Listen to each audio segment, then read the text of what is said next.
বোনেরা এবং আমার সহকর্মীবৃন্দ, আসসালামু আলাইকুম।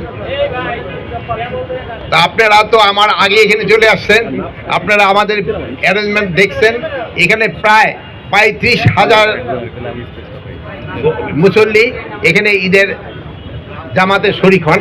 এখানে অনেক গুণীজন আসেন এবং অনেক গণ্যমান্য ব্যক্তি আসেন।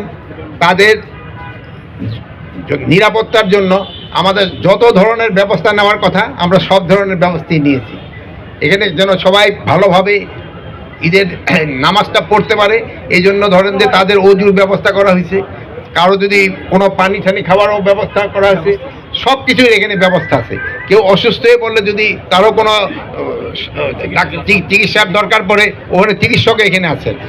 এবং এখানে কোনো জানামত মনে নিয়ে আসার দরকার নাই, যে এখানে সবার জন্যই কিন্তু কার্পেট বা নামাজেরই ব্যবস্থা আছে।